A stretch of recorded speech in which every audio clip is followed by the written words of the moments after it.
doctor Jimeno puede empezar su clase a las 5, ¿sí? El tema que vamos a tocar hoy son hepatitis virales. El año pasado les había hablado de la hepatitis A, B y C, pero ahora he incluido la hepatitis D y E más. O sea, es un resumen muy chiquitito que les he aumentado. O sea que vamos a tocar hepatitis A, hepatitis B, hepatitis C, D y E.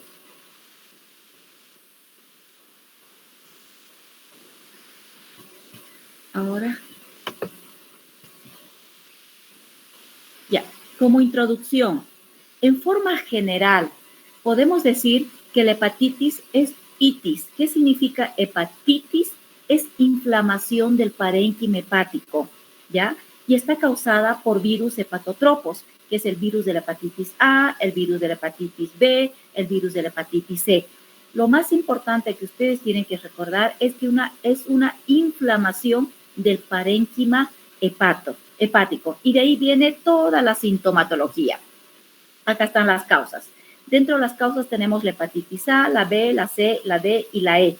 Esas serían los virus hepatotropos. Pero también tenemos otras causas que nos llevan a hepatitis.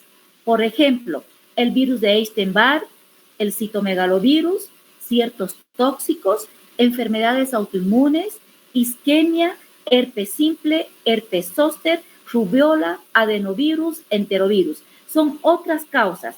Nosotros lo que vamos a ver son las hepatitis producidas por los virus hepatotropos, ¿sí? La A, la B, la C, la D y la E.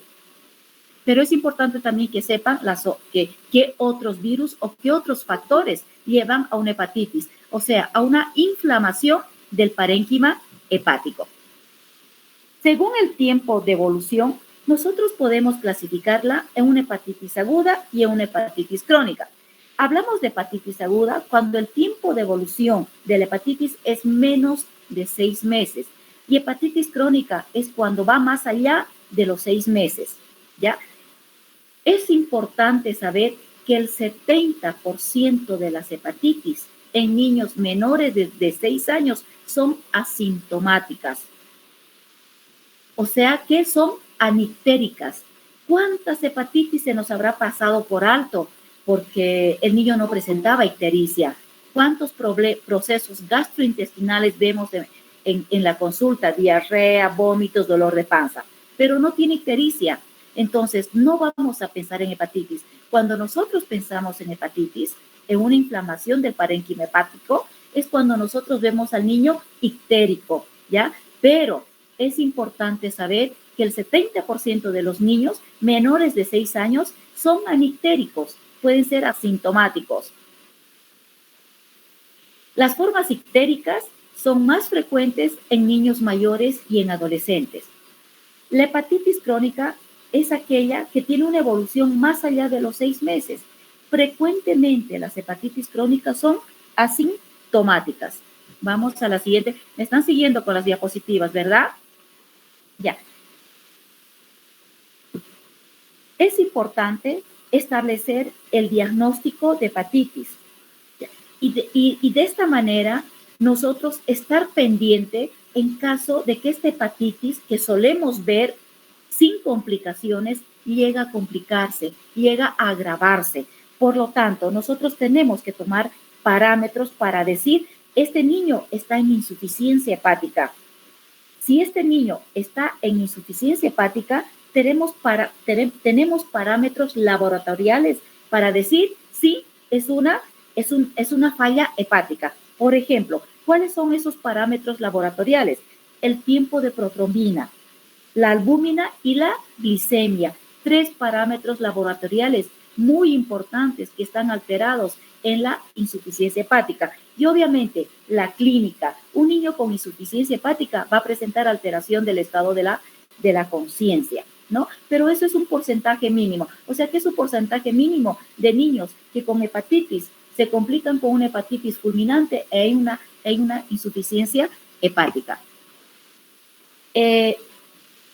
Las fases clínicas que nosotros encontramos en una hepatitis, primero tenemos el periodo de incubación, la fase prodrómica, la fase ictérica y la fase de convalecencia. Estas son las fases clínicas que las encontramos generalmente en las hepatitis. Eso lo vamos a detallar en la hepatitis A, que es la hepatitis más frecuente en pediatría. Dentro de los exámenes complementarios que obligatoriamente nosotros tenemos que solicitar frente a una sospecha de hepatitis es el parcial de orina. ¿Qué esperamos encontrar en el parcial de orina? La presencia de bilirrubina, porque no tendría por qué haber bilirrubina en el parcial de orina. Entonces, como primera medida no invasiva, le pedimos un parcial de orina. Teóricamente, el parcial de orina tendría que estar a los 10 minutos de haberlo solicitado, pero lamentablemente en nuestro medio a veces está a las 2, a las 3 horas. Es por eso que en el hospital se solicita todo junto, ¿no? ¿Por qué? Porque el informe del parcial de orina no está en forma inmediata como estaría en otro país. Por ejemplo, en Buenos Aires lo primero que solicitábamos en la residencia era un parcial de orina. El parcial de orina venía la presencia de bilirrubinas. Recién íbamos a solicitarle el hemograma, el coagulograma, la glicemia, la proteinemia, el hepatograma completo, y el hepatograma completo que incluía las transaminasas, las bilirrubinas, la fosfatasa alcalina como segundo punto. Y si en este segundo punto nosotros recibimos el resultado y las transaminasas están 10 o 100 veces por encima del valor normal, estamos sospechando hepatitis. Entonces ahí vamos a solicitar serología para hepatitis A. Un ejemplo, ¿por qué? Porque la hepatitis A es la hepatitis más frecuente en pediatría, ¿ya? Entonces, lo primero que van a solicitar, un parcial de orina. Y si ustedes gustan, lo pueden hacer todo junto, porque a veces, ya les he dicho, en nuestro medio, 3 horas tenemos que esperar para tener el informe del parcial de orina. Pero parcial de orina para ver la presencia de bilirrubinas. Y luego le solicitamos el hemograma. Es importante solicitar el hemograma, un coagulograma, una glicemia y una proteinemia. Estos 3 parámetros laboratoriales es importante solicitarlos porque nosotros tenemos que saber de dónde estamos partiendo. Estamos haciendo estamos frente a un niño con una hepatitis A y no sabemos si este niño con hepatitis A dentro de un mes, de 2, de 3, de 6 meses, presentará una hepatitis fulminante o una insuficiencia hepática. Por eso es importante nosotros tener un primer parámetro de un coagulograma del tiempo de protrombina normal, ¿sí? Una glicemia normal, una albúmina normal. Son 3 parámetros laboratoriales para nosotros evaluar si ese niño está en insuficiencia hepática. Entonces, si yo le pido de entrada esto, yo ya voy a saber que yo he visto a un paciente en su primera consulta con estos datos laboratoriales normal, que no estaba en insuficiencia hepática. Lo que pueda pasar en 2 meses, en 3 meses, yo no lo sé, pero yo ya tengo un parámetro de dónde partir. Es por eso que solicitamos un coagulograma, una glicemia y proteinemia. Y obviamente el hepatograma, no como las transaminasas y la bilirrubina. Las transaminasas van a estar recontra elevadas, hasta 100 veces por encima de su valor normal. ¿Qué significa transaminasas elevadas? Significa un proceso inflamatorio a nivel de los hepatocitos, ¿ya? No, por si acaso, la elevación de transaminasas no es sinónimo de insuficiencia hepática. Todos los niños con hepatitis tienen transaminasas elevadas y eso no significa que el niño esté en insuficiencia hepática. Que quede claro, niño que tiene transaminasas recontra elevadas, pero tiene coagulograma normal, glicemia normal, albúmina normal, ese niño no está en insuficiencia hepática. Así tenga las transaminasas 10, 20, 30, 80 veces por encima de su valor normal. Aumento de transaminasas significa inflamación de los hepatocitos. Solamente eso. Pero el hígado en sí sigue funcionando normal. No hay insuficiencia hepática. Luego, tenemos que hacer el estudio etiológico. Tenemos que determinar ¿es hepatitis A, hepatitis B, hepatitis C, hepatitis D o hepatitis E? La más frecuente en pediatría es la hepatitis A. Entonces, ¿qué le voy a solicitar si yo estoy sospechando una hepatitis A? Le voy a solicitar IgM para hepatitis A. Esa es la que nos hace el diagnóstico de una hepatitis A aguda. Esto después lo vamos a ir tocando según la hepatitis que estemos analizando en ese momento. Luego, otros estudios que le tenemos que solicitar es una ecografía abdominal. Estos niños por lo general tienen hepatomegalia, ¿ya? Y al final, si es una hepatitis crónica, o es una hepatitis fulminante, o es una hepatitis que nos ha llevado a una insuficiencia hepática, obviamente tenemos que solicitar una biopsia hepática. Esto es como un pantallazo de lo que nosotros tendríamos que pedir frente a un niño con una sospecha de hepatitis. Ahora, vamos a entrar dentro de la hepatitis A, que es la más frecuente en pediatría. A ver, la hepatitis A tiene mayor incidencia en otoño e invierno.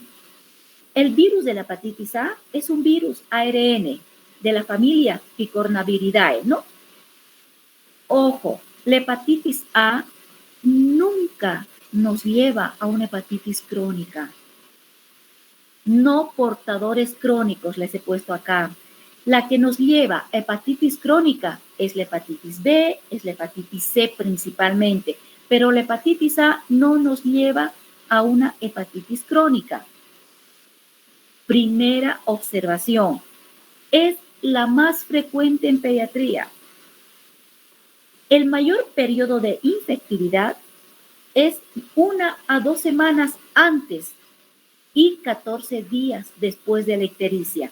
Si este niño tiene una hepatitis con ictericia, lo más probable es que ese niño desde el momento de la aparición de la ictericia haya estado contagiando 1 a 2 semanas antes y va a seguir contagiando 2 semanas después de la ictericia.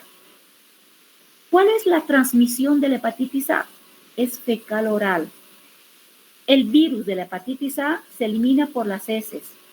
Incluso antes de la sintomatología, 2 semanas antes de la sintomatología, este niño ya está eliminando el virus de la hepatitis A por las heces. Y en sangre, nosotros la vamos a encontrar 1 semana después de la sintomatología.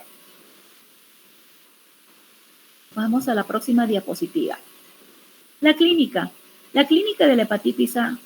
Tenemos una fase hepática y una fase extrahepática. La hepática está caracterizada por la fase preictérica y por la fase ictérica. La fase preictérica de la hepatitis A se caracteriza por dolor abdominal, por vómitos, por diarrea, ¿sí? O sea que se caracteriza por manifestaciones gastrointestinales o manifestaciones respiratorias, la fase preictérica. ¿Ya? Ojo, la fase preictérica de la hepatitis A se caracteriza por manifestaciones gastrointestinales como ser dolor abdominal, diarrea, vómitos o manifestaciones respiratorias. En cambio, la fase ictérica de la hepatitis A se caracteriza por la triada: coluria, ictericia, coluria y acolia. Esa es la triada de la fase ictérica de la hepatitis A. Ictericia, coluria y acolia. Pero habíamos mencionado que el 70% de niños menores de 6 años pueden ser asintomáticos. Generalmente presentan ictericia los niños mayores y adolescentes, ¿no? Lo que les había mencionado al inicio.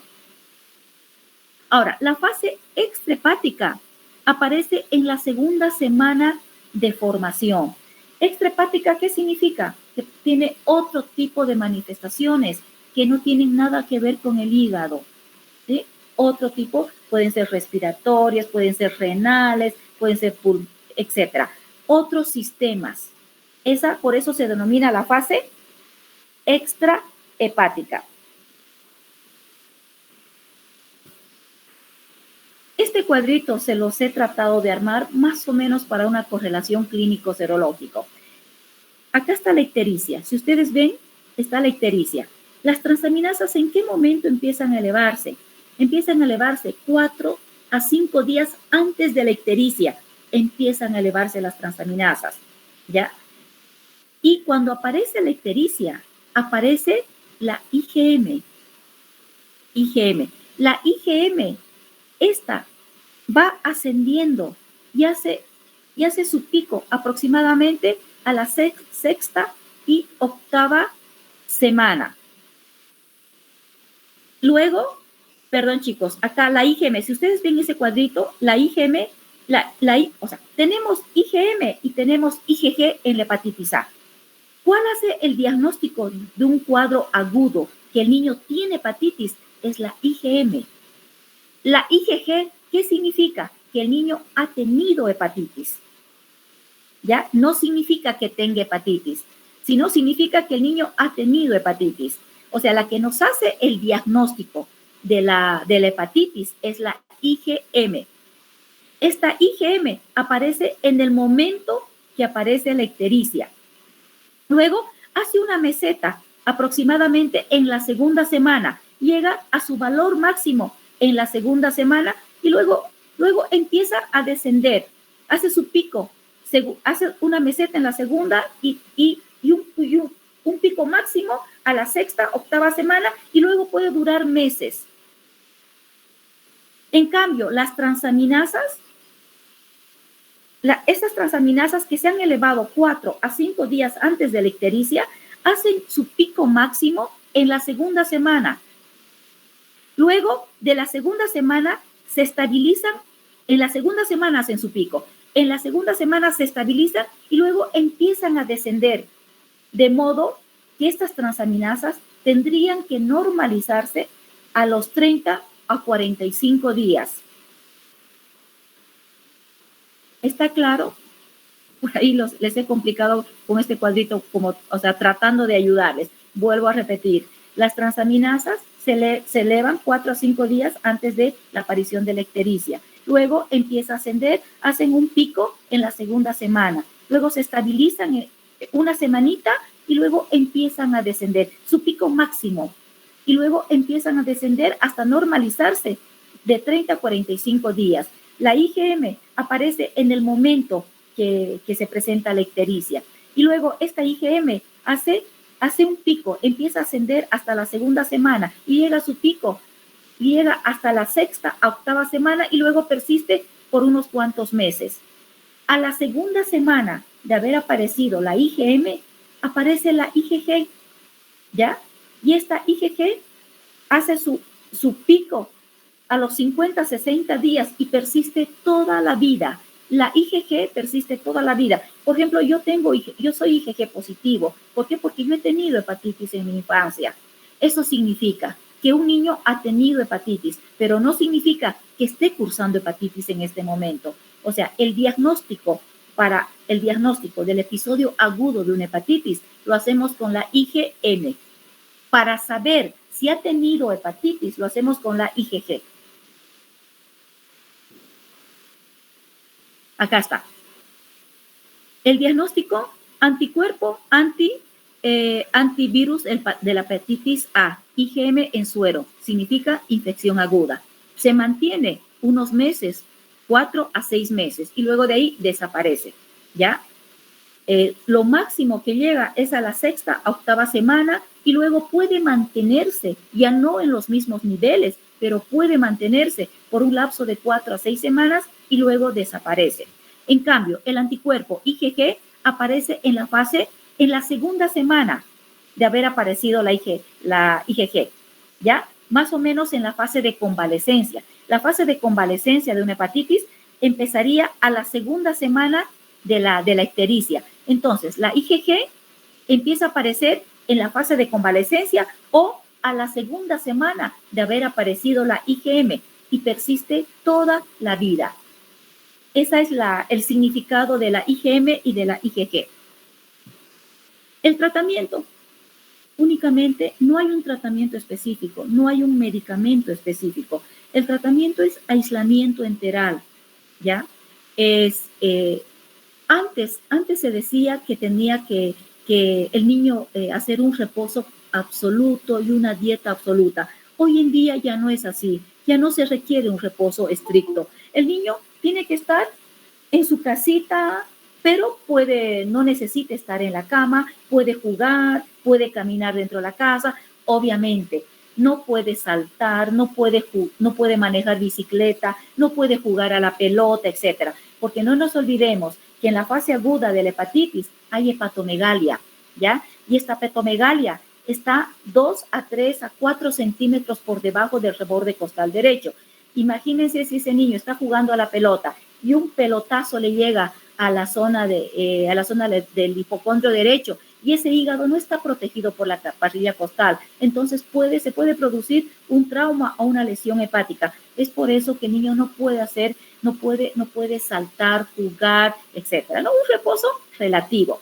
Ahora, una dieta estricta tampoco. Obviamente que no, que le vamos a indicar a la mamá que le dé una dieta liviana, que no le dé huevo frito, que no le dé cosas grasosas, que no le dé pique, que no le dé chicharrón. O sea, es una dieta sana, ¿ya? Una dieta con todo cocido, todo liviano, una dieta sana. Imagínense si nosotros lo sobrecargamos de grasa, de todo eso, ¿no? Sobre que ese pobre hígado esté inflamado y más nosotros le estamos dando trabajo con la alimentación cargada en grasa, entonces no le vamos a ayudar para nada al niño, ¿ya? Generalmente los niños con hepatitis A tienen una buena evolución, ¿ya? Excepcionalmente se requiere hospitalización. Recuerdan ustedes que en las primeras diapositivas les había mostrado una fase preictérica.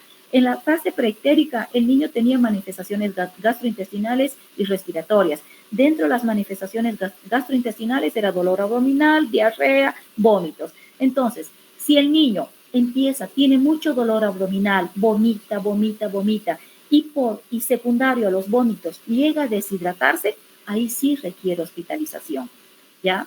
Pero por lo general no requiere hospitalización y el manejo es ambulatorio. La prevención. ¿Cómo hacemos la prevención? Mediante la vacuna.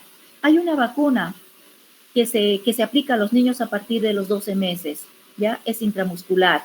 Antes, esta vacuna se aplicaba 3 dosis. Actualmente, únicamente se aplica 2 dosis. O sea, el momento que lo estamos viendo, a partir de los 12 meses, le ponemos la primera dosis de la vacuna para hepatitis A y la segunda dosis se la ponemos a los 6 meses, o sea, a los 6 meses posteriores. Le ponemos al año y luego se lo ponemos al año y medio, la segunda dosis. Por X motivo, la mamá se ha olvidado de colocarle la segunda dosis de la vacuna para hepatitis A, tiene plazo hasta los 12 meses posteriores para ponerle la segunda dosis, ¿ya? Únicamente son 2 dosis de la vacuna. Y es intramuscular profunda en el deltoides. Y si el niño es pequeñito, de 1 a 2 años de edad, le colocamos en la región anterolateral del muslo. Luego, ahora la profilaxis post-exposición. ¿Qué pasa si este niño ya ha estado expuesto, ha estado en contacto con otro niño que tenga hepatitis? Le podemos aplicar la inmunoglobulina intramuscular 0.02 ml por kilo. Dentro, dentro de las 2 primeras semanas. En realidad es dentro de los primeros 7 a 10 días de la exposición. ¿Ya? Acá no está bien anotado. Entonces, cuando un niño ha estado en contacto con otro niño con hepatitis, le podemos aplicar la inmunoglobulina dentro de los primeros 7 a 10 días después de la exposición. Y le va a dar una protección de hasta 3 meses. ¿Sí? O también se lo puede vacunar a partir del año de vida hasta los 40 años. Esa sería la profilaxis post-exposición.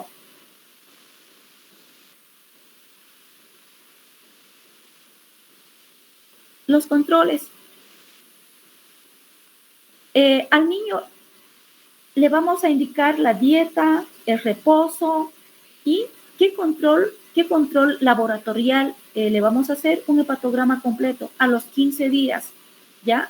Porque no nos olvidemos que las transaminasas van aumentando y nosotros tenemos que ir controlando hasta su pico máximo. Después de su pico máximo, que sería a la segunda semana aproximadamente, por eso le pedimos a los 15 días las transaminasas. Después de ese pico máximo, a los 14, 15 días, esas transaminasas empiezan a descender de modo que a los 30 a 45 días ya tendrían que normalizarse las transaminasas. O sea que nosotros hacemos ese control a los 15 días con un hepatograma completo y a los 30 días. Obviamente, con todas las pautas de alarma que le debemos dar a la mamá, ¿ya? Que el niño no vuelva a tener ictericia, que el niño no vuelva a vomitar, etcétera, ¿no? Con todos los signos de alarma con los que se va la mamá y nosotros lo vamos controlando por consulta externa. ¿Cuáles serían las complicaciones? Un fallo hepático agudo, pero es seguimos con la hepatitis A. Las complicaciones sería un fallo hepático agudo, pero es un porcentaje bajo, es menos del 1%, ¿sí? Entonces es muy raro. Ahora, ¿qué otras complicaciones podemos tener? Puede tener el niño con hepatitis A, puede tener vasculitis, artritis, encefalitis, anemia plástica, colecistitis, pancreatitis, pero estas, las que les estoy mencionando, ya serían las manifestaciones extrahepáticas de las cuales les he hablado, ¿no? Que también las asumimos como complicaciones. La hepatitis B, generalidades de la hepatitis B, es un virus ADN, ¿ya? El periodo de incubación es de 5 a 25 semanas. ¿Cuál es la transmisión? ¿Se acuerdan? La transmisión de la hepatitis A era fecal oral. Acá la transmisión es vertical principalmente. Vertical tenemos transfusiones sanguíneas, sexual y horizontal. ¿Sí? Esa sería la transmisión de la hepatitis B. La hepatitis B es la causa importante de la hepatitis crónica. La hepatitis A no nos lleva a una hepatitis crónica, pero la hepatitis B sí nos lleva a una hepatitis crónica. ¿Ya? Es importante esto. El menor es el niño, cuanto más chiquito es el niño, mayor probabilidad de que la infección aguda sea asintomática. O sea, más chiquito el paciente, mayor probabilidad de que la infección aguda sea asintomática. Ya habíamos hablado, ¿no? Generalmente las hepatitis crónicas eran asintomáticas. Generalmente, hepatitis crónica cuando tiene una evolución más allá de los 6 meses. Y por lo tanto, más chiquito es el niño, mayor probabilidad que la infección aguda sea asintomática. El niño con fase aguda que presente una clínica en la fase aguda tiene mayor probabilidad de curación. Lo más importante que ustedes deben recordar que la hepatitis B es una causa muy frecuente de la hepatitis crónica y la transmisión es vertical, transfusiones sanguíneas, sexual y horizontal. Estos son los antígenos de la hepatitis B. Ya, antes de ir, a ver, quiero ver la próxima diapositiva que les he puesto. Sí, acá está. Tenemos los antígenos de la hepatitis B. La primera es el antígeno de superficie de la hepatitis B. Si el virus de la hepatitis B tiene un antígeno, también hay un anticuerpo. AG significa antígeno de superficie de la hepatitis B con su anticuerpo de superficie de la hepatitis B. Y luego tenemos el antígeno core de la hepatitis B, el anticuerpo core de la hepatitis B, que sería anticuerpos, la IgM y la IgG. Y luego tenemos el antígeno E de la hepatitis B y el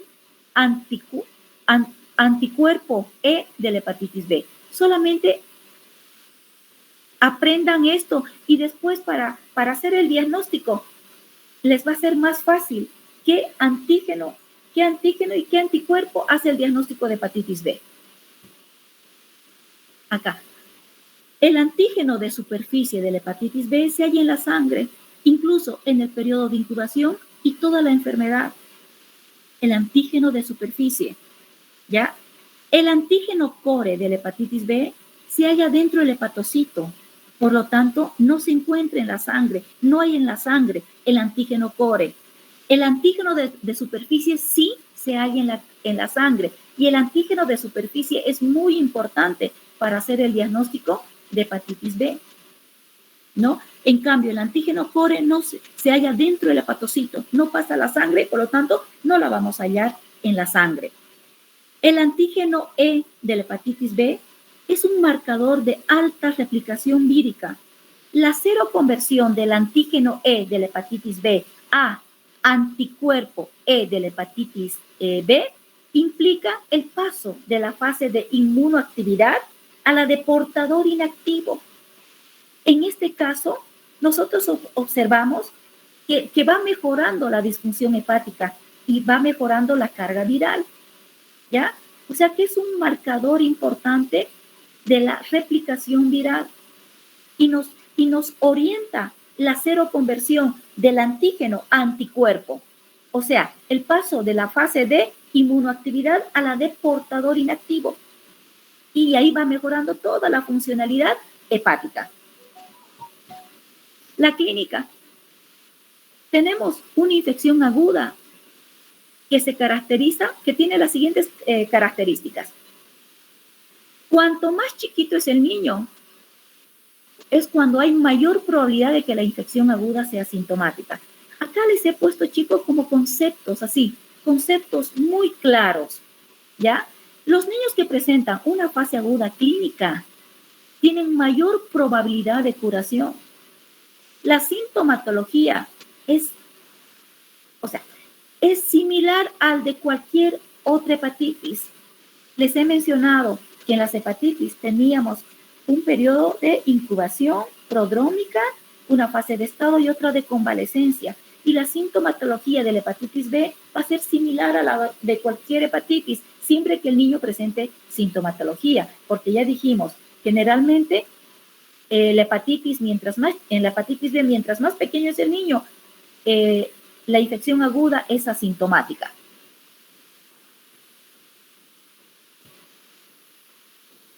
Acá está. Y tenemos la infección crónica, es aquella que perdura más allá de los 6 meses, ¿no? La infección crónica está en relación inversa a la edad del niño.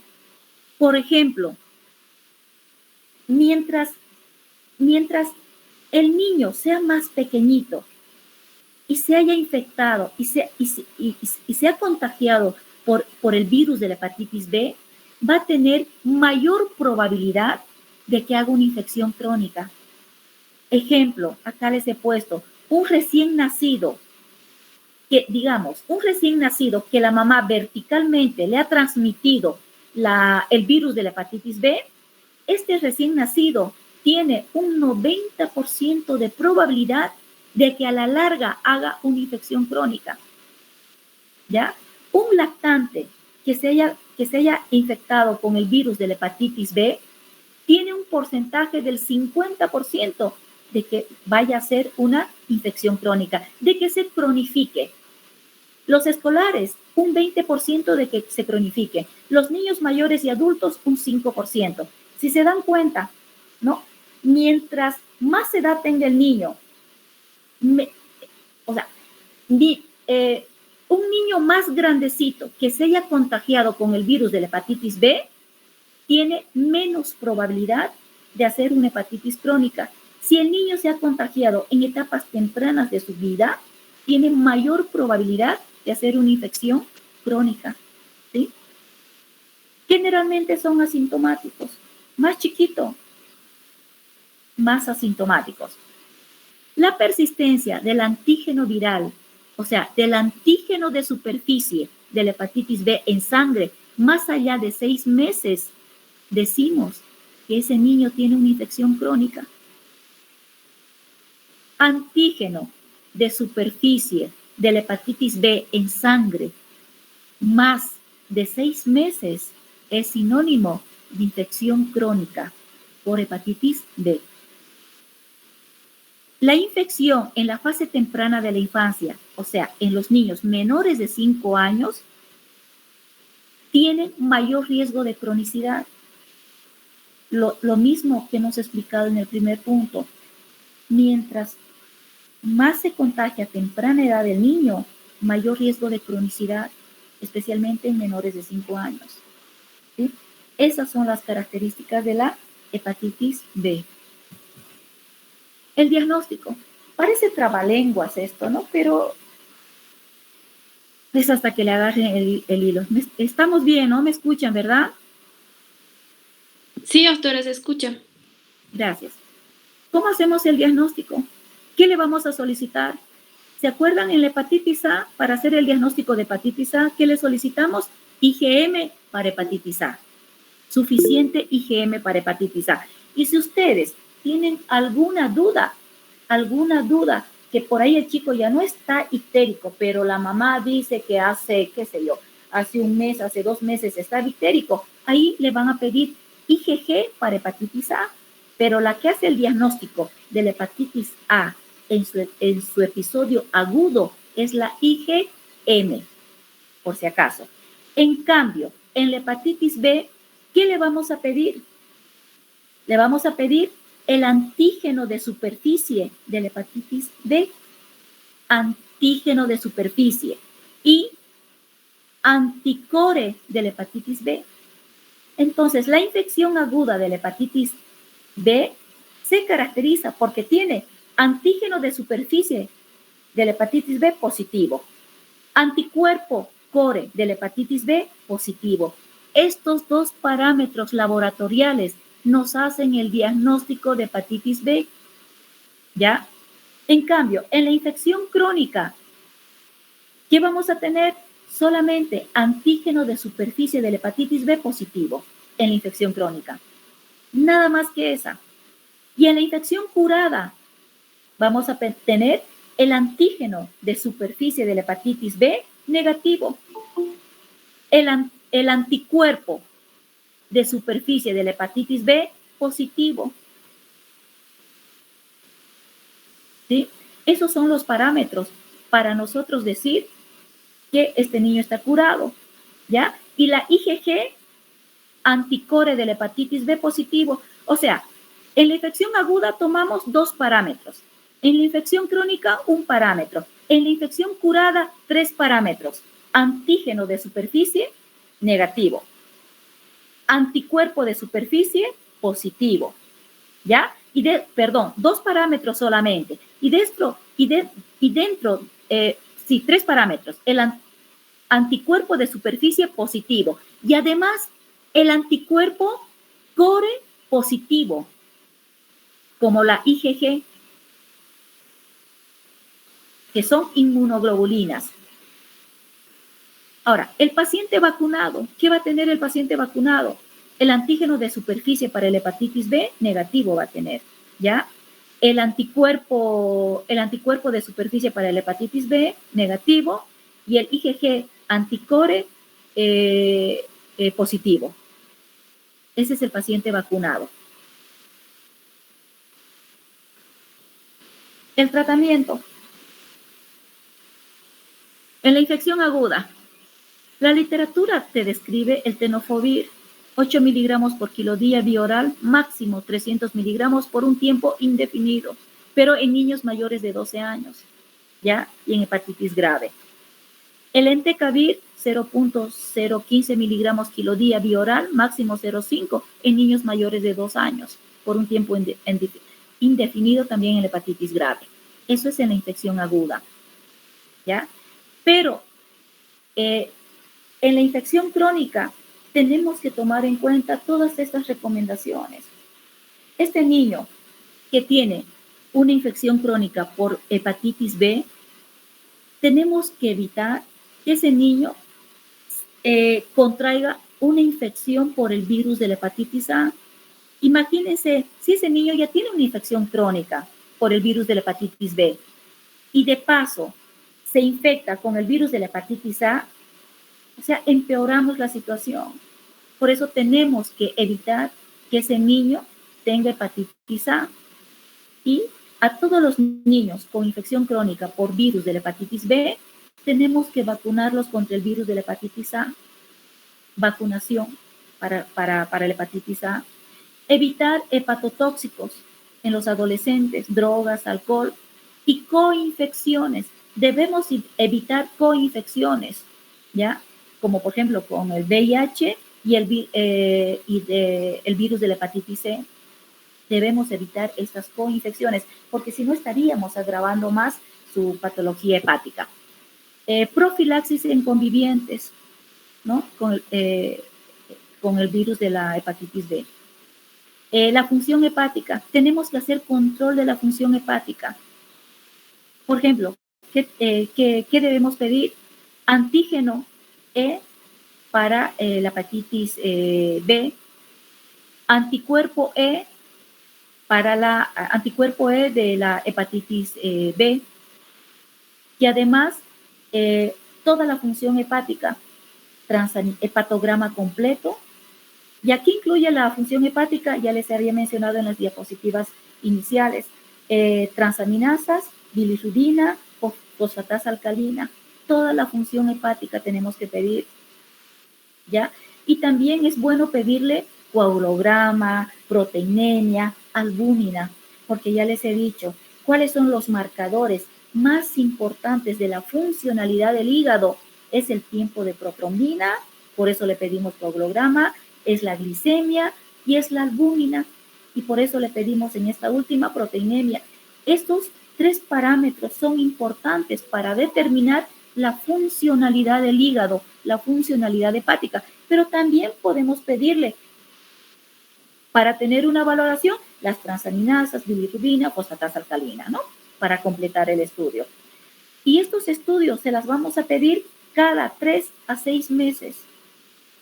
Más viremia para el virus, más la viremia para el virus de la hepatitis B, o sea, ADN, le tenemos que pedir a estos pacientes cada 3 a 6 meses. Todos estos estudios los tenemos que hacer en este tiempo indicado. Y además una ecografía, más alfa-fetoproteína, ¿sí? Porque este chico tiene una hepatitis crónica, entonces la probabilidad de que tenga un hepatocarcinoma es alto. Entonces tenemos que hacerle marcadores tumorales como la alfa-fetoproteína y controles periódicos con una ecografía hepática. El tratamiento en caso de la infección crónica. ¿Cuál es la finalidad? De la infección aguda ya hemos mencionado, ahora de la infección crónica. La finalidad es reducir el riesgo de progresión a cirrosis y el hepatocarcinoma, ¿no? Porque la probabilidad de un hepatocarcinoma es alta en estos pacientes. Seleccionar pacientes para tratamiento, no en inmunotolerantes y portadores inactivos. ¿Sí? El tratamiento está indicado con interferón o antiviral en pacientes con elevación persistente de transaminasas y afectación moderada grave en la biopsia. En estos casos podemos indicar tratamiento con interferón o antiviral. Administrar antivirales en pacientes sometidos a inmunosupresión, a quimioterapia. Las posibilidades de tratamiento en la hepatitis B crónica. Tenemos el interferón, entecavir y tenofovir. Esas serían las posibilidades de tratamiento.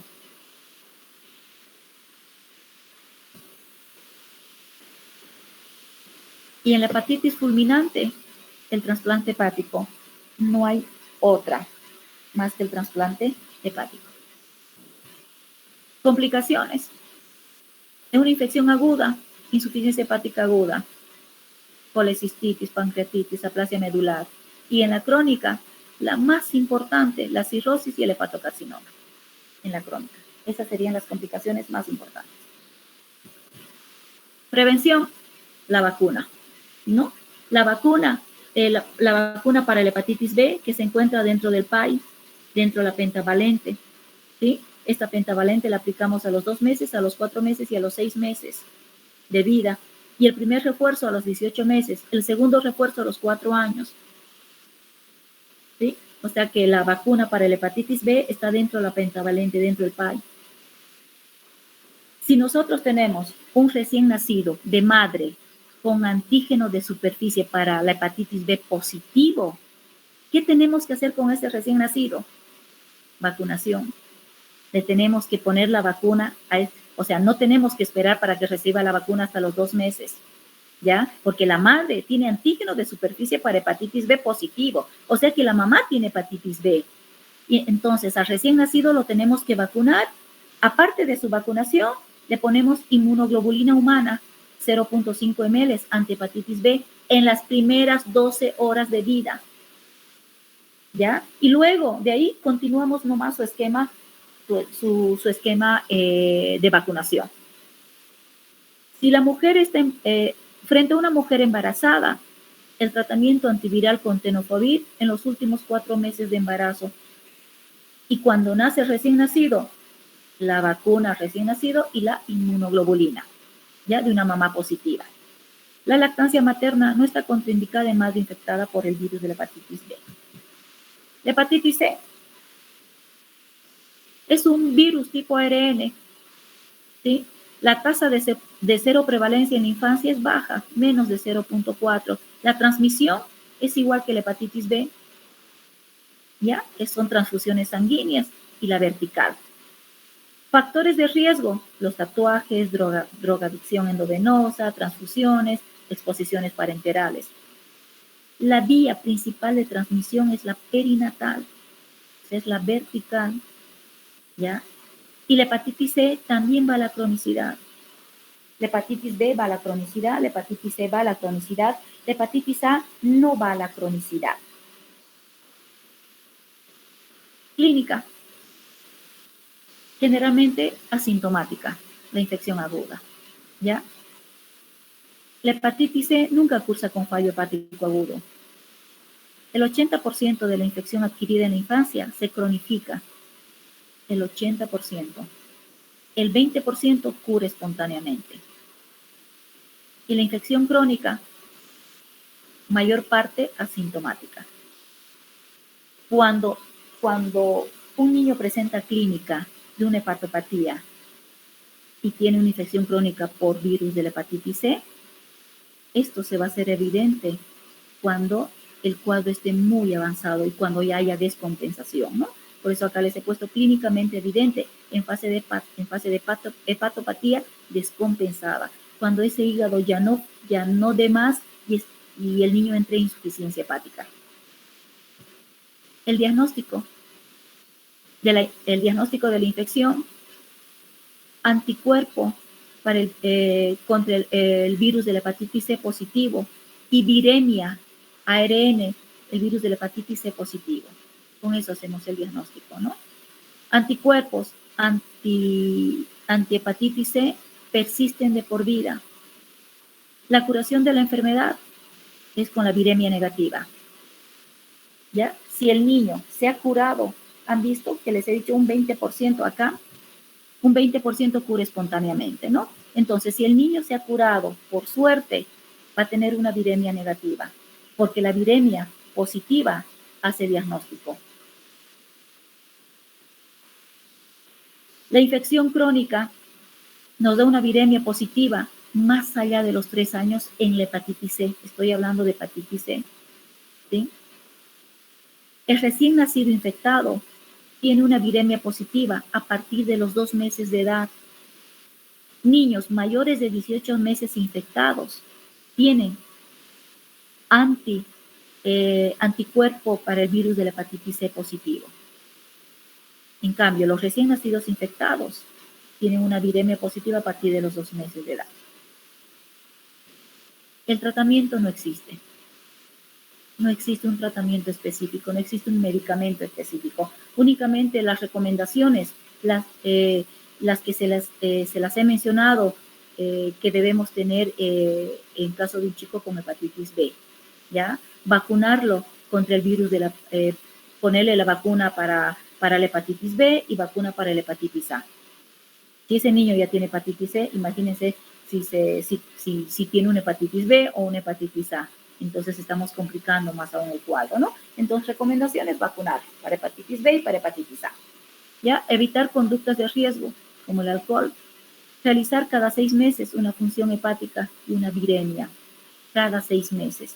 La función hepática, ya les había mencionado, pues son 3 parámetros laboratoriales que nos determinan la funcionalidad del hígado, el tiempo de protrombina, la albúmina y la glicemia, ¿no? Entonces, esto tenemos que realizar cada 6 meses más viremia. Determinar el genotipo del virus de la hepatitis C.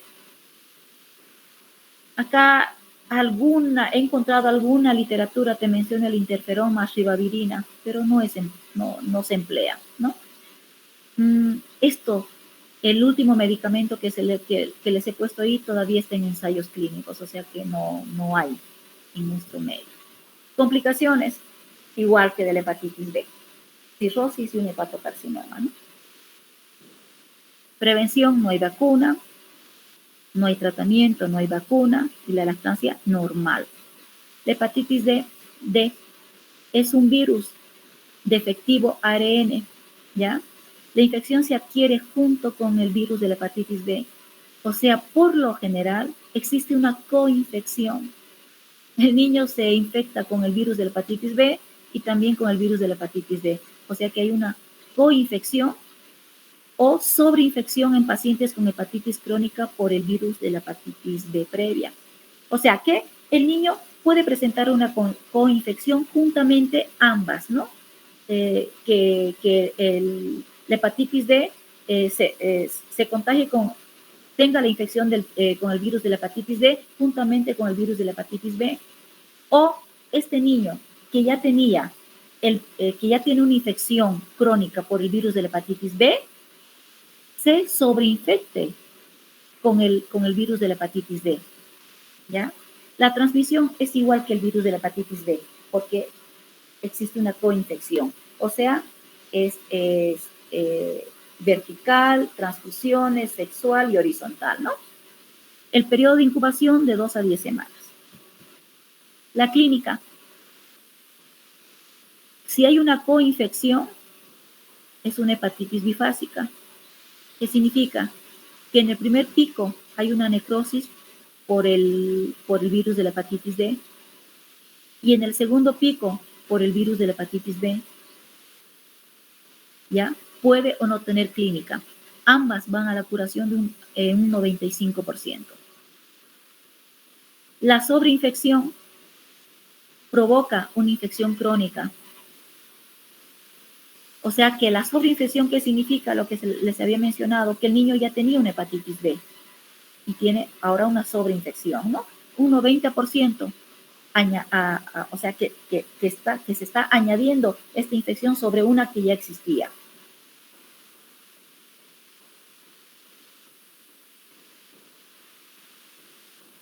Y además tiene un efecto citopático, el virus de la hepatitis D con alto riesgo de cirrosis. ¿Qué pasó, chicos?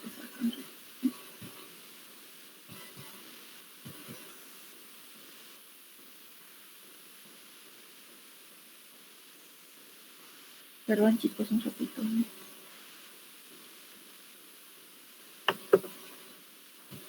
Ya.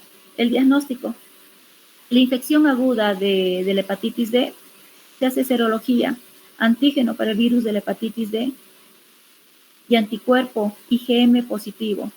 O sea, antígeno, virus de la hepatitis D positivo y anticuerpo IgM positivo. Con esos dos parámetros hacemos el diagnóstico de hepatitis D. Nosotros debemos solicitar el antígeno para el virus de la hepatitis D y el anticuerpo IgM para el virus de la hepatitis D a pacientes que tengan antígeno de superficie positivo para hepatitis B y que tengan transaminasas elevadas, ¿ya? Porque se acuerdan que dijimos que puede haber una sobreinfección, entonces a todos estos niños infectados con el virus de la hepatitis B, les tenemos que hacer serología para el virus de la hepatitis D, o sea, antígeno para el virus de la hepatitis D y anticuerpo IgM para el virus de la hepatitis D. Descarta infección cuando ya descartamos infección, cuando el antígeno y el anticuerpo son negativos, ¿no? Nosotros confirmamos una infección por el virus de la hepatitis D cuando el antígeno y el anticuerpo son positivos, pero cuando son negativos estamos descartando una infección. En la infección por el en la infección por el virus de la hepatitis D, la antigenemia es de breve duración. ¿Por qué? Porque están enmascaradas. Esta antigenemia está enmascarada por la gran cantidad de anticuerpos producidos, ¿no? La infección crónica. Vamos a tener IgG, IgG antivirus hepatitis D positivo indefinidamente. IgM antivirus hepatitis D positivo continuada, ¿ya? Y eliminación del antígeno del virus de la hepatitis D. Coexiste, eso ya sabemos, coexiste con el antígeno de superficie de la hepatitis B positivo, porque hay una coinfección. El tratamiento, no hay tratamiento específico. La prevención es la vacuna para la hepatitis B, ¿no? Porque hay una coinfección. Si un niño se contagia por el virus de la hepatitis B, lo más probable es que también se contagie con el virus de la hepatitis C. Entonces, una prevención, prevenimos la hepatitis B, ¿ya? Para evitar infección vertical, igual medida que en la infección por el virus de la hepatitis B.